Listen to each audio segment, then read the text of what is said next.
Bombardovanje Jugoslavije počelo je 24. marta 1999. godine i trajalo je 78 dana.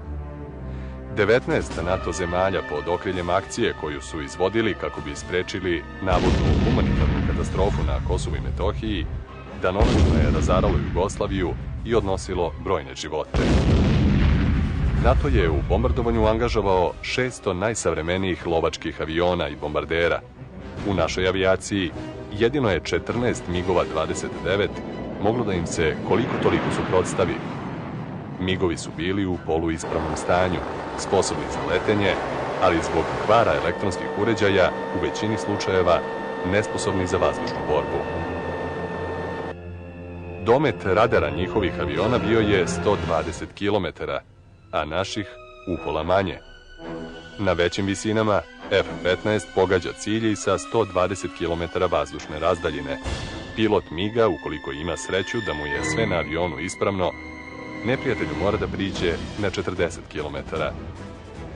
To znači da su NATO snage u toj meri bile u prednosti da je njihov pilot mogao da lansira raketu i pre nego što naš pilot primeti na svom radaru neprijateljski avion.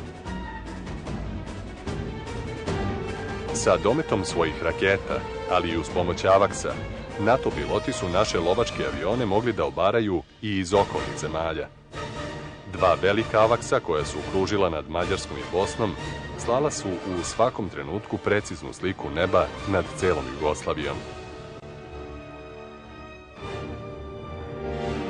Situacija je bila sasvim drugačija od 1941. godine, kada su u borbi sa neprijateljem u vazduhu naši avioni bili uspešni. Mnogi Miloševićevi generali verovali su da ta slika može da se ponovi. Naša avijacija bila je sada sasvim nemoćna. NATO je u bombardovanje Jugoslavije krenuo posle višemesečnih priprema. Imali su precizno popisane sve koordinate bitnih vojnih ciljeva u zemlji. Bombardovanje je počelo.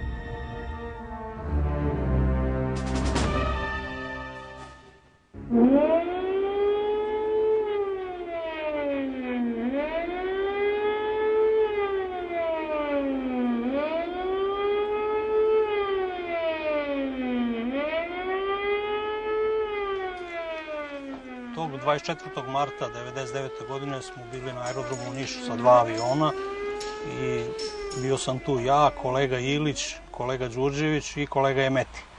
Negde oko 19 sati bila je vazdušna opasnost na aerodromu, a mi smo dobili signal za pripravnost. Pa smo ja i kolega Ilić otišli i seli u avione i čekali dalje naređenje.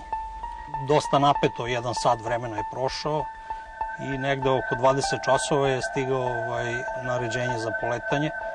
Znači, dobio sam da poletim i da odem u zonu Suva reka Đakovica na Kosovu na 3500 metara i da tu praktično krstarim i sačekam ako bude došao neki neprijateljski avion. Kad sam dobio taj signal za poletanje, još uvek nismo znali mi da li je počelo bombardovanje, da li se nešto dešava, jer nismo imali nikakvu informaciju. Celog tog dana smo bili u nekoj gužvi i trci, tako da ja lično nisam 100% znao da li će to biti običan let ili će biti pravi let u borbenim uslovima.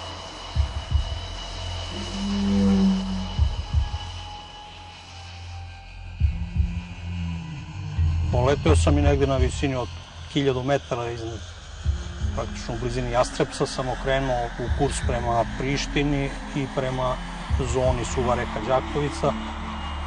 Pokušao sam na kanalima navođenja da uspostavim vezu sa nekim oficirom za navođenje ili sa komandnim centrom, ali ni na jednom kanalu nisam mogao nikoga da dobijem.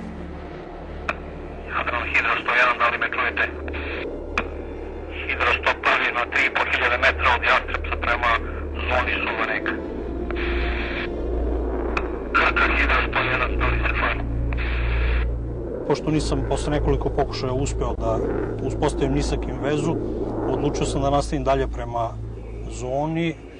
Uključio sam radar, vidio sam da pokazuje da je ispravan i da radi. Već posle minut, dva leta sam primetio sa desne strane na velikoj daljini, praktično na ivici horizonta, jaku eksploziju. Kasnije mi je kolega koji je bio u Podgorici rekao da je tad izvršeno dejstvo na aerodrom Podgorica i da je eksplodiralo neko ubojno skladište. To je bio prvi trenutak kada sam ja bio sada siguran da je počela agresija i da će to biti neki borbeni let gde ću verovatno sresti neki drugi avion. Posle 5-6 minuta leta, nekoliko minuta pre dolaska do traverze Prištine, video isto tako visoko sa leve strane iz pravca Albanije kako dolazi jedan avion. Njega sam otkrio vizualno jer je još uvek bio obasjan sunčevim zracima i ostao iza njega kondenzacioni trag. Pošto je još bio daleko, nisam teo još da menjam visinu i pravac svog leta, nego sam nastavio da letim u svom pravcu i da njega osmatram, da sačekam da se približi. Kada sam došao, 10 kilometra severnije od Prištinskog aerodroma, primetio sam na radarskom ekranu sa desne strane jedan cilj koji se pojavio na 25 kilometra od mene i onda sam avion okrenuo u tom pravcu. U toj fazi leta mi je najviše smetalo što mi ne radi taj SPO uređaj koji mi upozorava da i ja nisam imao informaciju da li me neki drugi avion, presreće, da li me neki radar ozračava, da bih eventualno mogao da upotrebim neki manevar za izbegavanje raketa. Pošto se ovaj cilj izgubio i nisam više imao o njemu nikakvu informaciju, rešio sam da se okrenem prema ovom avionu koji ide prema Prištinskom aerodromu, okrenuo sam energičkom avionu u levu stranu, preveo ga u penjanje i doveo praktično taj neprijateljski avion u nišonskom staklu.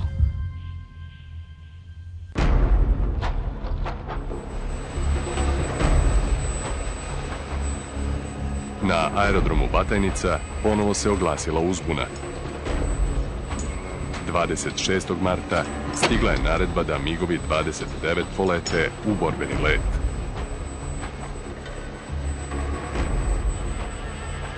Dobrovoljno su se javili piloti Slobodan Perić i Zoran Radosavljević. Naređeno je da u paru krenu na neprijatelja. Jedino što sam saznao to pre poletanja, da ćemo, ako poletimo, ići negde nisko. Da ćemo ići negde prema severu, gore, kao plavi se očekuje, neprijatelj se očekuje iz Mađarske da ćemo ići. Neka logika lovca u tom trenutku je bila, ajde da idem što niže, da me barem njihov avaks to kasnije otkrije. Došli smo negde blizu Zrenjanina i onda je oficir za navođenje komandovo, to jest tražio poziciju od mene. Znate kako je, malo je nezgodna stvar kad neko traži poziciju, a vidite, šunjate se da vas neko drugi ne čuje ili ne vidi. I ja sam to prećutao, nisam teo da mu odgovorim ništa, ali njegova druga informacija je bila da je plavi je na zapadu. Dajte mi poziciju. Nemam kontakt sa tobom. Dajte mi poziciju. Plavi je na zapadu visoko. I onda sam shvatio šta treba da radi. Ja sam okrenuo, baš iznad samog Zrenjanina sam tad bio u tom trenutku. Okrenuo sam negde tako neki kurs 210 i u tom letu vrlo brzo smo došli preko Dunava negde u traverzu Inđije. Njegova druga depeša je bila, kaže, reci mi svoju poziciju. Onda više nije imalo da ćutim svrhe, ja sam rekao traverza Inđije. Onda je on ponovio da je plavi još uvek na zapadu, kao beži. Mi smo nastavili dalje i u tom trenutku, to je već neka razdaljina, po mom proračunu 50-60 km do njih, ja sam tad pokušao da uključim radar. Na isijavanje, što bi mi rekli. Međutim, u tom trenutku ima jedan prozorčić mali u avionu, jednostavno RLS se pokazalo kako da mi je radar neispravan. U njegovoj depeši vidio sam da oni lete visoko, ti neprijatelji. I druge stvar nije bilo nego moramo se popeti sad na veliku visinu, da jednostavno ako ništa drugo, barem vizuelno da ih otkrijemo, pošto smo mi u našim avionima imali rakete 73 te koje su stvarno bile kudi kao moćnije od bilo kojih zapadnih raketa u to vreme IC. I za neku blisku borbu bili smo nadmoćniji u odnosu na njih. Ja sam komandovao Zoranu Forsaž sad. I brzina je bila 900 nešto kilometara, mi smo otišli za jedan veliki uglom, nekih 60 stepeni otprilike na gore i vrlo brzo smo izbili iznad oblaka na neku visinu oko 6-7 hiljada metara visine. Dok smo preveli sve skupa, to je bilo već blizu 8 hiljada metara. Ja sam ga pitao, vidiš li me? Jer ipak je to nešto penjanje kroz oblake, prolazak i sve skupa. On je rekao, vidim te, kaže, ali nemoj u sunce. I nakon nekog vremena toga leta, Ozanu je ćuto, oficir za navođenje ništa je tada nije govorio. Jedino što sam, kad nas je uočio, kad smo se popeli na gore, on je rekao, imam kontakt sa vama, plavi je 50 km od vas. Imam kontakt sa tobom, plavi je na 50 km u 1 sat. To će biti preko crte ako nastavimo ovako. Znajući svoju poziciju, južno sam od Šapca. Kad povučete neku liniju u kursu u kojem letim, neminovno da će to biti preko granice.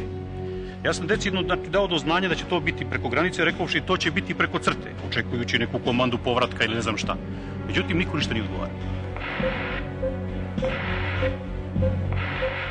Za mene, pilota, kad mi čovjek ništa ne govori, to je bilo nastavi dalje u tom kursu.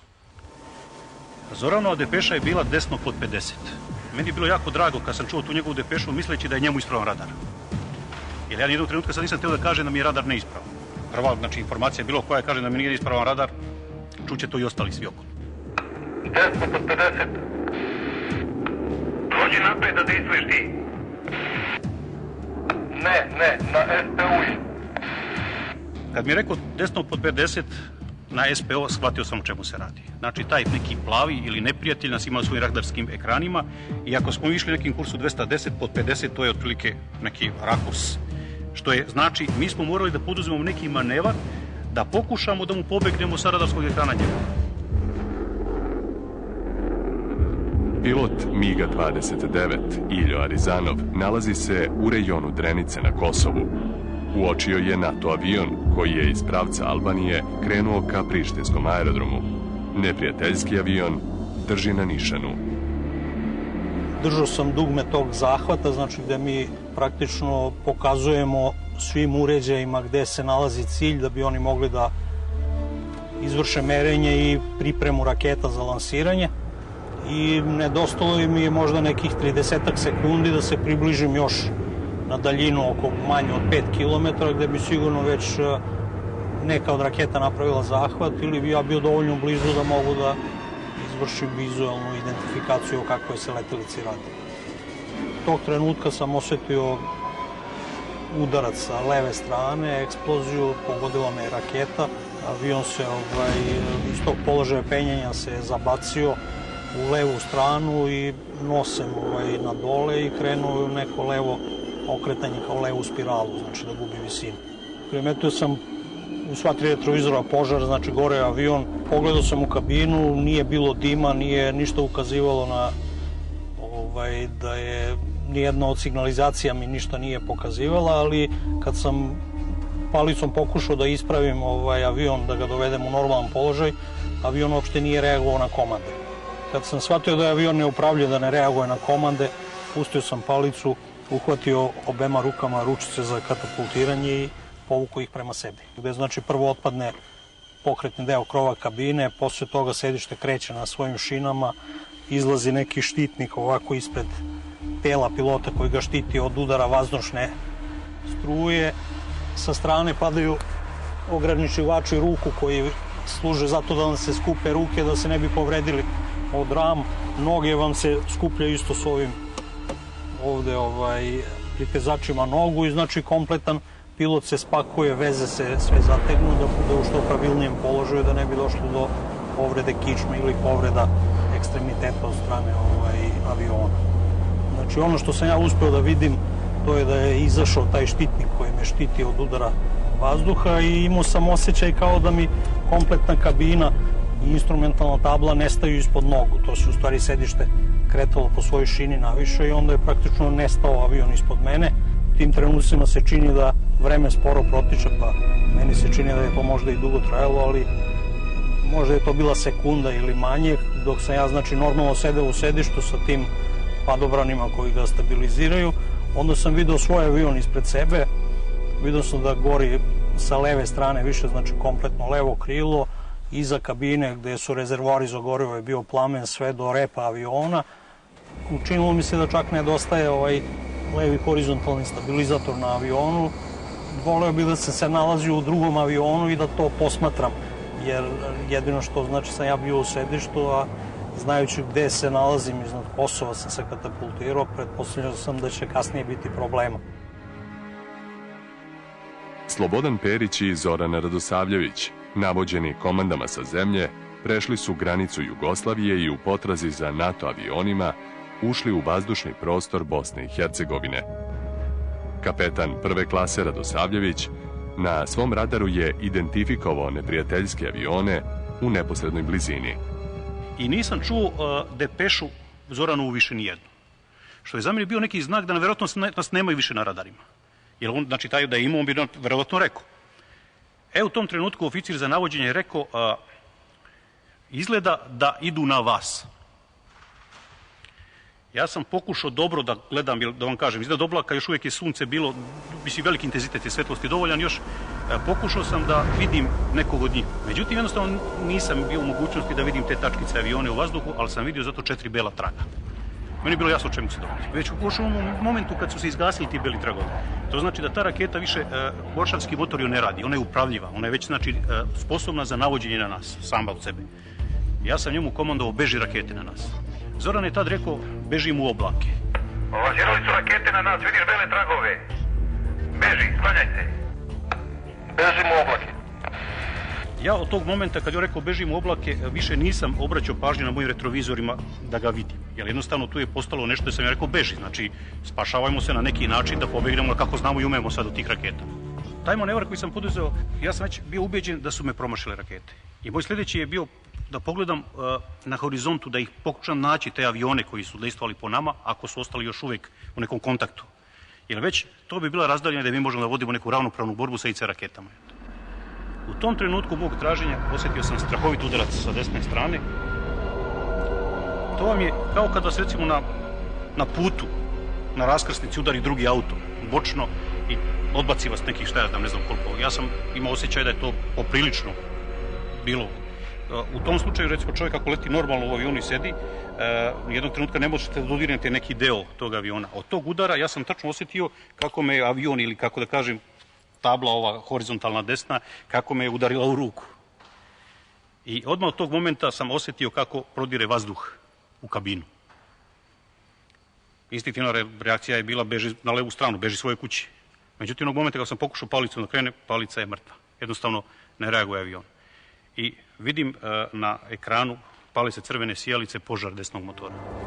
I razmišljam sad šta činiti. Avion već polako počne da pada ispod mene. Osjećate kao bestežinsko stanje, jednostavno nemate više osjećaja da sedite u avionu, nego avion pada zajedno sa vama. Tad sam povukao ručice za katapultiranje i iskočio iz aviona. Tačno sam vidio tap ovde kabina, vidio sam kako odlazim i kako instrument tabla ispod mene nestaje i u jednom trenutku samo osjetite kako šumi vazduh oko vas i sedište se zabaci ovako u neki poluležeći položaj i tako padate i počnete da razmišljate joj pa dokle više. Onda počinje taj drugi deo kad počinje veliki intenzitet straha, ono što je ljudski, jednostavno ne znate koliko će to trajati. Mada, svi mi znamo da se sedište, kad iskočite na većim visinama preko 5000 metara, vi padate slobodnim padom do 5000 metara, mislim nije to tipičan slobodan pad, ima neki mali padobrančići koji usmeravaju kako da stoji sedište u odnosu na struju vazduha i tek na 5000 metara se otvara padobran, ali to u čoveku traje večnost. Pogotovo u moment kad to sedište iz tog nekog poluležećeg položaja, ono bi, da bi vam se otvorio padobran, se mora okrenuti. I sad jedan put se nalazite ovako i vidite ispod sebe ruku od 5000 metara.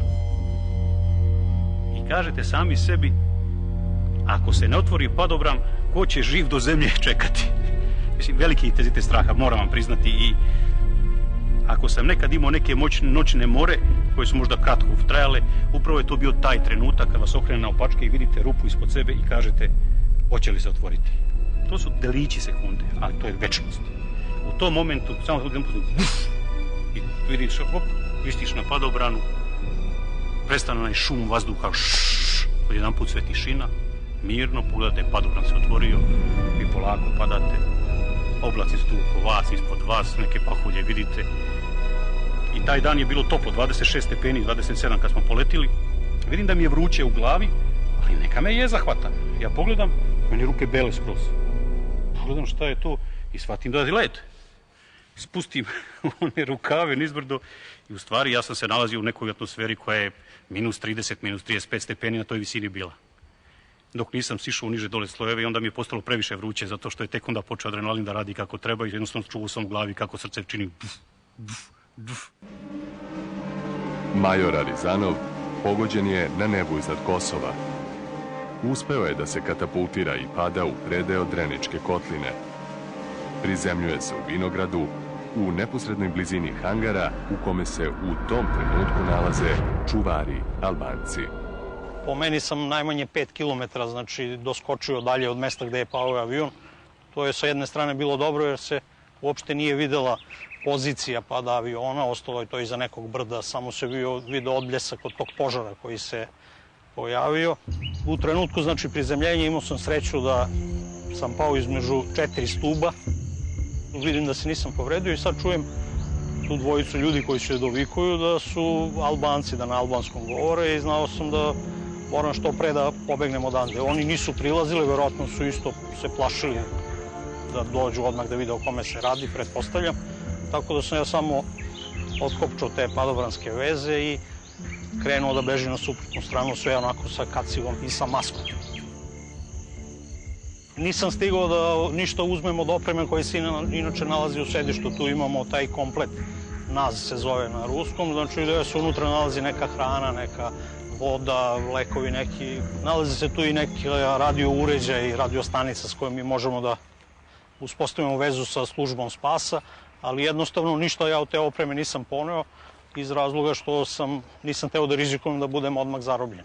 I onda sam zaključio da je možda najbolje da se vraćam nazad istim putem kojim sam i došao avionom, jer sam pretpostavio da će eventualno neka služba spasa koja bi krenula sutradan da me traži, da u stvari krene tim pravcem, ako je znači neko pratio moj let na radaru iz nekog centra za osmatranje, da u stvari znaju otprilike dokle sam došao i gde sam oboren. Tako da sam odlučio da se krećem pravcem istok, severo-istok, znači da se približavam prištinskom aerodromu. Prešao sam ponovo preko tog jednog asfaltnog puta, tu sam video da dolaze neka 2 džipa koji su otišli u pravcu odakle sam ja iskočio, s tim što se ja tu zalegu u neki jarak pored puta i oni su prošli pored mene, nisu me videli, a nisam ni ja mogao da pretpostavim ko bi mogao da bude u tim džipovima. Ubrzo sam se udaljio s tog mesta, otišao kroz neku šumu i cele te noći, znači ja sam u stvari prelazio preko tih brda, sve vreme se teren penjao, znači išao sam sve višlje i višlje. Nisam mogao da održavam pravac kuda ja želim da idem zbog kuća koji su se tu nalazile, nekih zaseoka malih, zbog lajanja pasa koji su se čule sa svih strana, pa razne pucnjave gde se tu izgleda slavilo što je počela agresija, pa onda rafali su odjekivali te sa jedne, te sa druge strane i onda sam i ja tako birao pravac svog kretanja. Pa tu, znači, svo vreme osjećam glad, žeđ, znači, jer stalno hodam i stalno se znojim i onda nemam sa sobom neku vodu koju mogu da nosim, nego sam onda pio vodu iz tih potoka, jeo sneg i tako sam gasio žeđ. Negde oko ponoći sam iz neke šume izašao i upao u nečije dvorište, u neku kuću. Srećom nije bila naseljena, znači to je iz nekog zaseoka, posljednja kuća. Čujem glasove, neka 2 čoveka se približavaju, iza neke krivine još se ne vide. Onda sam ja brzo preskočio preko ograde, ne vide oni mene, znači, ali bukvalno stoje na 2 metra od mene. Stali, pričaju nešto na albanskom, ja ne znam o čemu se radi. Stajali su to oni 10-ak minuta, već se ja tu udrvenio na onom snegu, ne znam šta da preduzmem, što kažu, držim se za pištolj i čekam kako će dalje da se odvije situacija.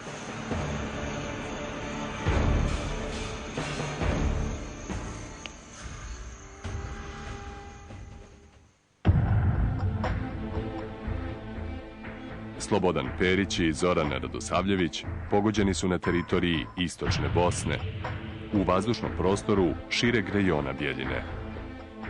Kad pratimo venac ovog brda, pa se spustimo 50 metara niže, to je otprilike mesto i tačka gde sam ja doskočio tad.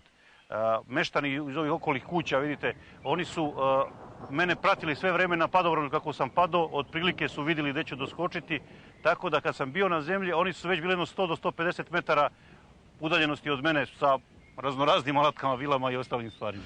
Mi smo krenuli da tražimo američkog pilota. Jer smo svi bili ubeđeni da je to pilot NATO avijacije. Krenuli smo i mi, krenuli su i federalni federalci, da ne kažem i ljudi, stanovnici iz federalnog dela. I išlo se, hajde da kažem, kao u neku hajku. I odmah sam skočio na noge, otkopčao padobran i kaciga mi još uvijek na glavi. Pokušam da se sklonim i sad razmišljam.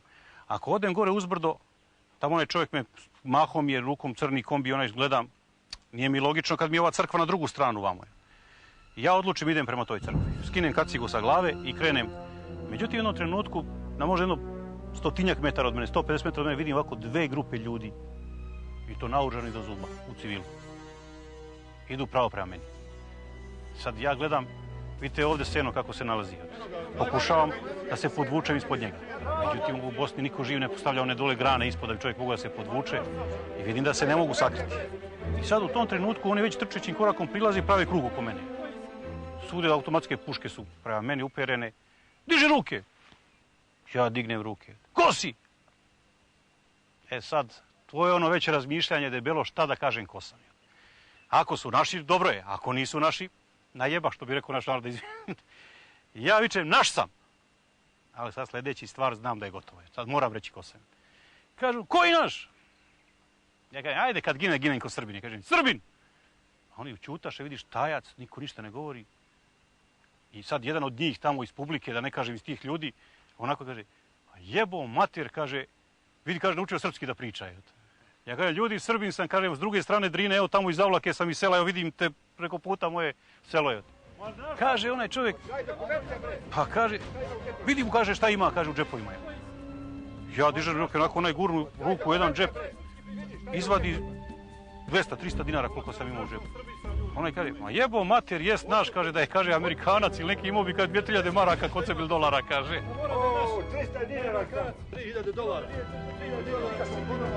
I ono bukvalno, ruke gore diži, oni pušku u leđa i jedno 500 metara do prve kuće peške, tako. Dođemo dole i sad što je najgora stvar, ja nikako se sjetim svog kućnog telefona. Sve mi dolazi telefon iz momačkih dana kad sam bio momak iz garsonjere. Međutim, valjda dalo tog udarca, dalo te hipoksije do te velike visine kako sam padao na padobranu. U jednom trenutku ja se prisjetim telefona. Ali kažem, ajde ne zovem prvo kući. Ajde zovem prvo ove rođake vamo kojima sam rekao da odakle sam. Ja njemu diktiram telefon, on vrti telefon. Sad da li sam on više uplašio i okrenuo krivi broj, sam ja permutovao broj. Ali javlja se s druge strane neki na telefonu i kaže, ma nemam ja brata pilota, kaki brat, kaže pilot je. Kaže, reci, pitaj koga si dobio. Pa kaže, ovdje bolničar iz Bele crkve. Ja kažem, pa pitaj ga, ali zna pilota iz Zavlake kako izgleda. Pitao njega, znaš ti pilota iz Zavlake? Pa znam, plav, pojači, kaže. Kaže on, opisao te dobro je. Kažem, pa eto bre čovječe, rekao sam ti ko sam, šta sam, ajde, daj mi sad telefon, se javim kući. Samo se javio suprug i rekao je samo, Vera, bio sam gore, sad sam dole, živ sam i zdrav sam, vidjet ćemo se uskoro. I onda, ajde, bilo je pitanje kako prebaciti čovjeka tamo, bojati se blokade, granice, graničnih prijelaza, ovog onoga, jer stvori svakog momenta kružije helikopterima i ovako i onako, to je poratne godine, 2-3, ono su nekakvu kontrolu vršili, ali... I šta ćemo, ajde, sjedemo u kadeta od kuma, dođemo ovde, ono će da ide onako u onom kombinezonu. Ajde, slobodno obuci čoveče, evo ti šta bilo radničko, jer nemaš, on kaže, ja dokumenta ljudi nemam sa sebom, a šta da ne treba dokumenti, vidimo sad već ko si i šta si, ni niko laik toliko, ajde, obuci nešto, lakše i prijeći. I dođemo ovde kod mene kući, sad on je malo čovjek puniji od mene, nađem ja neki, one pantalone radničke sa tregerima, sa onom keceljom i oni obuci, ne može da zakače veži kako može. Izlazim napolje, to je vašer. To se skupilo 500 ljudi, 300 ljudi okolo mene, svi gledaju, svi. I u jednom trenutku ja kažem, ljudi, daj, nemo pravimo vašer, dajte da idemo, vozite me što pre, odavde pređem preko Drine. A opet jedan od među ovima što je malo muco, taj što je bio najžešći od njih, najhrabriji. Brate, tebe će odavde odnijeti preko nas mrtvije, vidi koliko nas ima. Bosanci, oni tipični, onako ljudi, kad se vide sam naš čovjek. Oš jest, oš pit. Nemojte ljudi ništa, daj idem što pre odavde. Sjedem u auto tu i dole pođem ja prema Šepku i dole u Banjici, u tamni dijelu svetim policije ustavlja. I šta je? Ste mi rekao, ljudi, vozim čovjeka tamo, tako i gotovo. Pa kako? Pa objašnjenje sad ne znam, nemoj ni pojma da je to naš avion. Sad da objaš kako naš. nažalost naš. I ajde dajte vi, nek idemo s nama.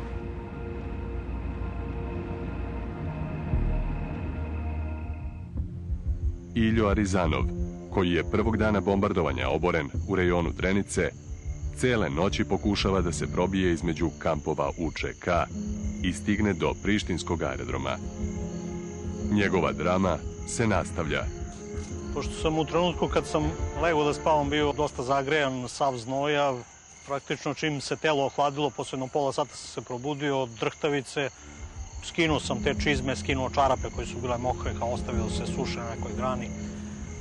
Onda sam našao u toj kompletu prve pomoći koji mi je bio na prsluku neke zavoje, pa sam nešto kao zamotavao noge da se ugrejem i tako, ali uglavnom dosta sporo vreme prolazi u tim trenucima i dugo je to trajalo dok ujutro oko 7 sati nije svanulo.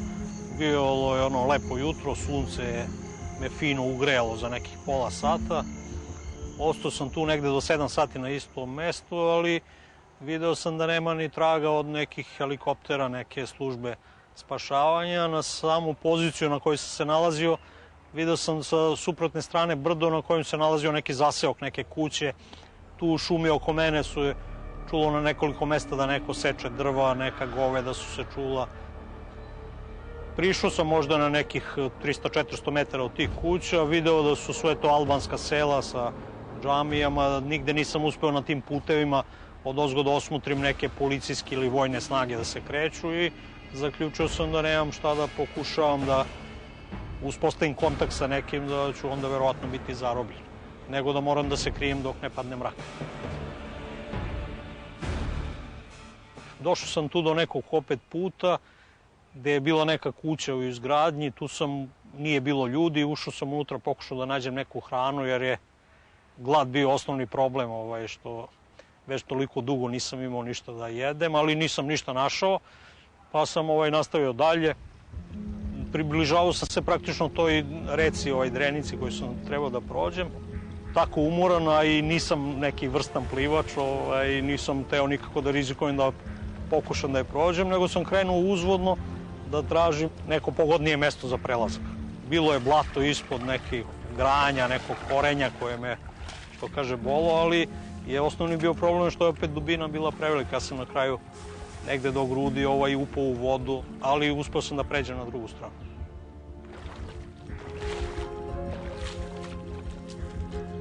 Ujutru kad je svanulo, negde oko isto 6-7 sati, ja sam bio još nekoliko kilometra udaljen od podnožja Goleša. I sad je opet bila ta dilema da li da se krećem po danu kada može neko da me vidi ili da se krijem ceo dan, ali u situaciji u kojoj sam se nalazio, znači gladan, žedan, umoran, računao sam da ne mogu da izdržim još ceo dan da se sakrijem, nego sam odlučio da rizikujem i da nastavim još tih nekoliko kilometara, pa valjda ću da prođem.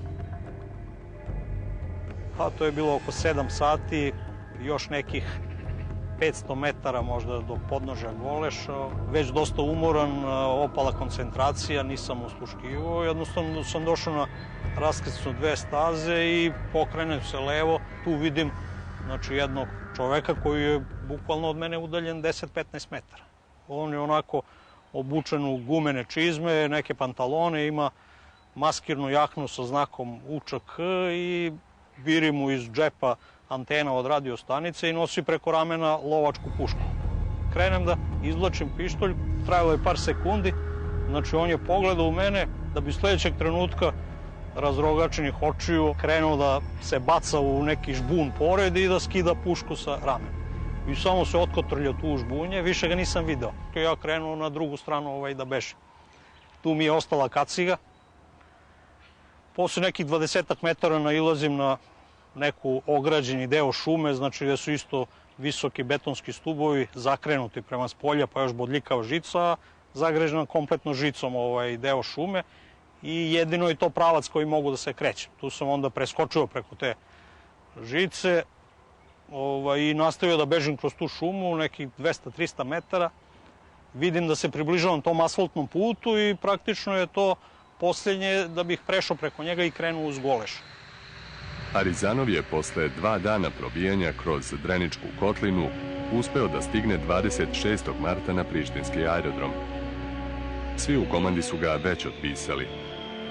A toga dana, 26. marta 1999. godine, sa Batajničkog aerodroma poleteli su njegovi bliski prijatelji i kolege Slobodan Perić i Zoran Radosavljević. Poslednje što sam čula moga sina, neverovatno je sretan bio, jer svaka majka po glasu svoje dete poznaje. To je zadnje bilo što mi je rekao. Javio se mobilnim i samo rekao: mama, Ilja živ.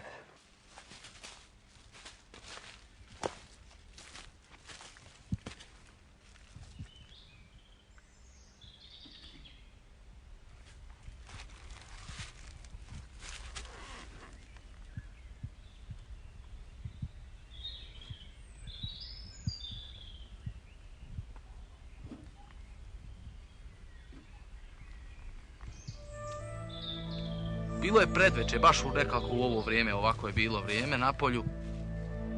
Počeo je već da se hvata i neki mrak. Kada smo prišli malo bliže, nije se vidjelo ništa od dima, šta je? I vidjeli smo mrtvo tijelo koje je ležalo ovdje uz ova 2 hrasta. Ovdje je bila neka kao kutija, neko sjedište, ne znam ti više što. Ovdje je bio padobran pored tijela koji je možda već počeo da se otvara. U taj padobran je se raširio ručno, stavljeno je tijelo i tijelo je snijeto dole do auta i odatle je dalje transportovano. A Zoran je sa sedištem, praktično da kažem, izletio ili ispao od Olupine i njegovo mjesto se nalazi nekih 100-200 metara u pravcu vamo severoistok, a sam kabinski deo aviona je pao još nekih 300-400 metara vazdušne linije na drugo brdo sa druge strane tamo. I pošto su njegove zadnje reči bile posle moje komande beži rakete na nas, on je rekao bežimo oblake, ja pretpostavljam da je on okrenuo avion na leđa. U tom okretanju aviona na leđa u stvari njega je raketa pogodila, jer na toj olupini koja je tu stajala tačno se je vidjelo moment, to jest mesto udara rakete. Po gelerima, po pačadima, po oplati aviona tačno se moglo vidjeti da je u stvari bio udar rakete. I to se u stvari dogodilo nekih pola metra ili metar iza njegove glave na trupu aviona. U momentu udara rakete jednostavno došlo je do gubitka struje, tako? I utvrdio sam da je njegova brzina u momentu pogotka je bila 820 km, a visina je pokazivala 7600 metara. Instrumenti su ostali na tim vrednostima, tačno. Ovo je sat koji je Zoran imao na ruci u vreme kad je poginuo. Stao je upravo u to vreme, 5:12 minuta. Kad razmišljam o Zoranu, ne određujem se u odnosu na tu priču. Šta je bilo, da li je moglo drugačije, da li je trebalo drugačije. Naravno da je trebalo drugačije i naravno da bih ja mnogo više voljela da je on pola sata pre nego što je seo taj avion otišao iz vojske, da je sad negde da ne znam šta da radi, mislim, neke fizičke poslove, nešto bilo šta, ali da je živ, da je ovde. Ovako svi kažu, eto, imala si brata heroja, meni nije lakše zbog toga. To neću nikada zaboraviti. Rajfešus na kombinezonu mu je bio otvoren i on je sedeo na troset i podigao je nogu ovako. Ja sam sela pored njega. Zašto sam ga poljubila u tu nogu, ne znam i danas. Tamo je noga polomljena. Zašto sam ga poljubila u ruku? I to mi nije jasno. Tamo je ruka odsečena bila. Nađena je u potoku. Kad sam mu rekla, sine, nemoj, ko Boga te molim da letiš. I on kaže, bre majko, ti da znaš da imaš sina pilota. Ja ne vozim traktor nego avion.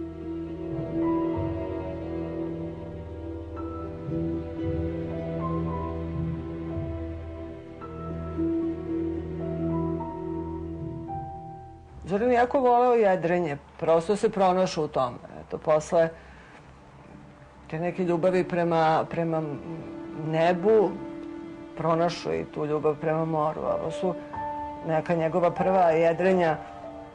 Baš se posvetio tome. Napravio je jedriličarski klub koji je takođe bio uspešan.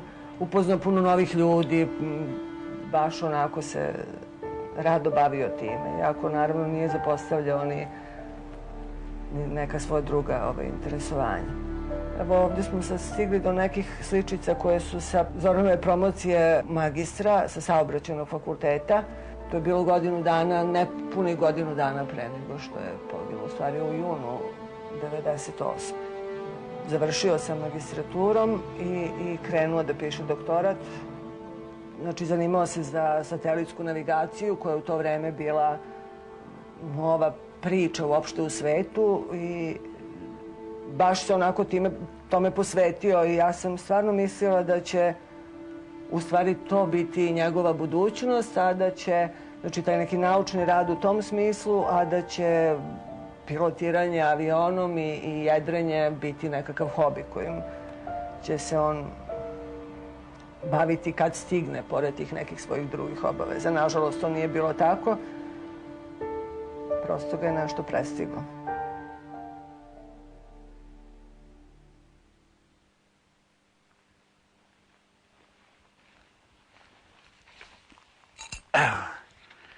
Evo još jedan delić od Zoranovog aviona. I kad pogledate na putu, nađete deo tog aviona koji stoji i niko živ ne primećuje od čega je to.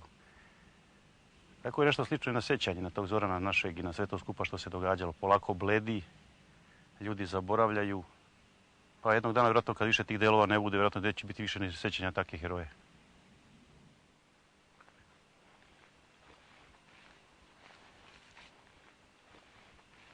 Kad sam stigao u Beograd, tu sam za ta 3 dana izgubio, znači, oko 7 kg težine. Imao sam sledećih 10 dana visoku temperaturu. Bolelo me celo telo, znači, od tog hodanja, od tih naprezanja, od svega toga. Da bih posle, znači, 2 nedelje na nekom kontrolnom pregledu na našem institutu se oni ustanovili da ima nekih srčanih problema. Poslat sam na VMA na dodatne ispitivanje i oni su otkrili da je zbog tog stresa i svega toga došlo do skupljanja krvnih sudova, tog spazma i onda su mi predložili da mi urade operaciju, tako da sam operisan na VMA i onda sam kasnije otišao u invalidsku penziju na osnovu toga. Što se tiče našeg poletanja u ratu, ja sam pristalica toga da smo mi ipak trebali da poletimo. U smislu, bez obzira što je naša tehnika bila neispravna, bez obzira što smo mi bili inferiorni. Znači, naša je zemlja bila napadnuta i mi smo trebali na svaki način da je branimo. Kao što bi onaj vojnik tamo branio sa puškom, tako i ja sa tim mojim avionom sam svakako trebao da poletim i nešto da uradim. Sad, u kojim uslovima smo mi upotrebljeni, da li je to moglo da bude bolje, da li smo mogli da budemo efikasniji, mislim da su tu bili problemi. Jednostavno, mi nismo o tome odlučivali, dovedeni smo u takvu situaciju i svakako da bi bilo totalno pogrešno da mi kažemo sad mi nećemo da letimo, neka oni bacaju bombe na nas. Taktika naše upotrebe bila gotovo nikakva je. Jer ne možete vi podignuti nekoga da poleti s nekim, da se tuče s njim u vazduhu, ako već taj s kim se tučete ima daleko veće koplje od vas.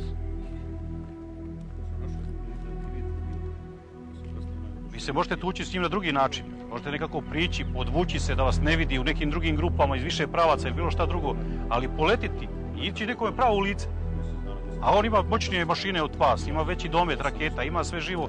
Mislim, to je bilo totalno suludo. Imali smo svo vreme taj osjećaj, znači da nije uopšte bitno šta ćete da uradite i kako, jer su naređenja stizala tako nekako naopaka, podignu vas da presrećete lovački avion, pa u neko nezgodno vreme, gde svako pretpostavlja da vi ne možete ništa da uradite. I imali smo svi, znači mi piloti, taj osjećaj da u stvari tu ljudi nisu uopšte bitni, nego je bitna neka priča, evo, leti se, gine se i šta ja znam, a nema nekog razloga za to ili smisla nekog. U medijskim izveštajima iz 1999. godine ali i u svim zvaničnim dokumentima, kao mesto obaranja Perićevog i Radosavljevićevog aviona, navodi se širi rejon Loznice. Bosna se zvanično nigde ne spominje.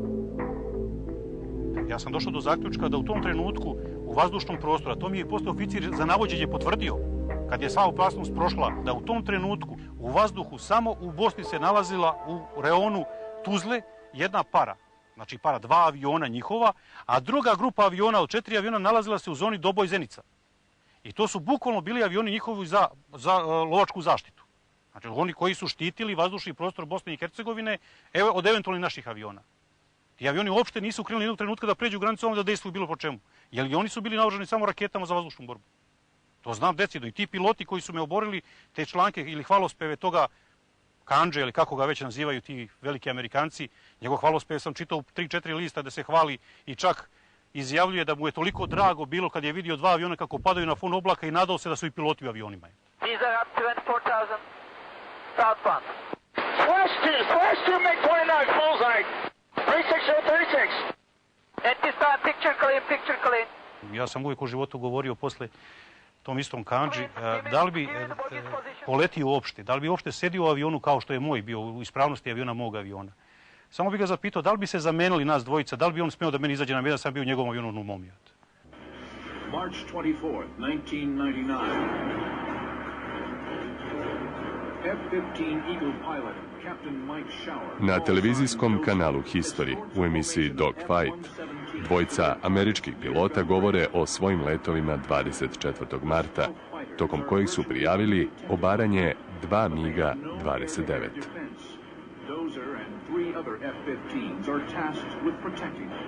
Pa u tim pričama meni se čini to kao neka slobodna interpretacija ili ima elemenata koji su slični konkretno tom mom letu u oba slučaja, ali ima i dosta stvari koje se razlikuju. Znači ima i ona varijanta što sam pričao da su naše raketne jedinice koje su imali naređenje da pucaju na sve što leti u to vreme i u tom reonu lansirale 3 rakete Kub i prijavile obaranje jednog tornada na 3.500 metara.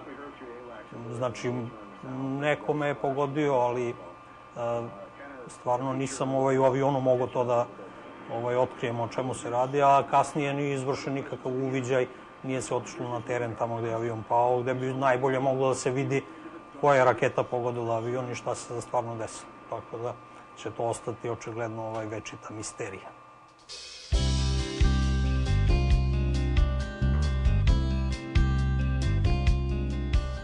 Sa kolegama sam i dalje u kontaktu, često idem i volim da odem na Batajnicu. Verovatno mi nedostaje to letenje i ti avioni. U međuvremenu sam se i navikao na neki takav život, znači ujutru odem, prošetam po keju 10 kilometara, odradim po kući neke obaveze kućne koje trebaju, vozim bicikl, idem na Adu, eto ovako, vodim jedan opušteni život po savjetu lekara da izbegavam neke stresove i neke stresne situacije koje bi eventualno neki posao donosio.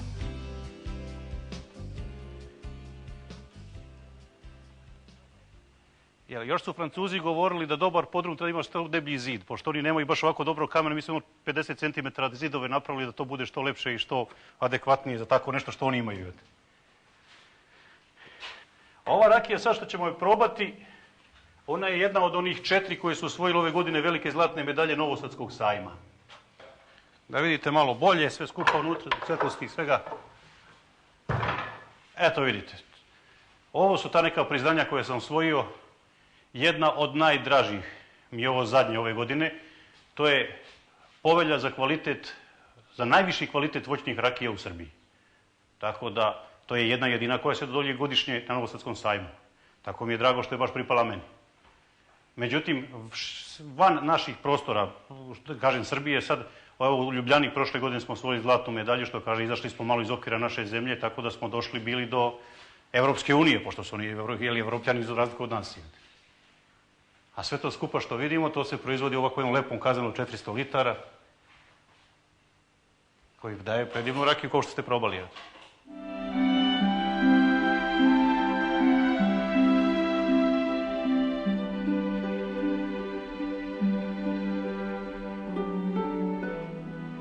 Imao je puno prijatelja i pošto je poginuo, ti njegovi prijatelji iz kluba Lamari, iz kluba koji on osnovao Polaris su pokrenuli tu regatu još prve godine, znači u septembru već iste godine, 99. u septembru je održana prva regata na relaciji Herceg-Novi Bigovo i od tada, pa evo sad ove godine je 10. jubilarna se ta regata održava. Prvo je bila 3 godine, bila 1 dan, posle toga je 2 dana.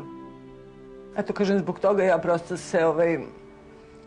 sam se toliko posvetila i toj regati jer je to nešto što je lepo, što je radosno i što gde se svi ljudi, znači rekla sam već većina ljudi koji dolaze na tu regatu, dosta tih jedriličara je njega poznavalo, ali se svi oni i oni koji nisu prisete njega na jedan onako potpuno pozitivan način. I a tih 10 godina to stvarno čovjek dok ne doživi ne može da shvati da nauči čovjek poslije da se smeje i da ne razmišlja u svakom trenutku i tako, ali uvek podjednako živ taj utisak.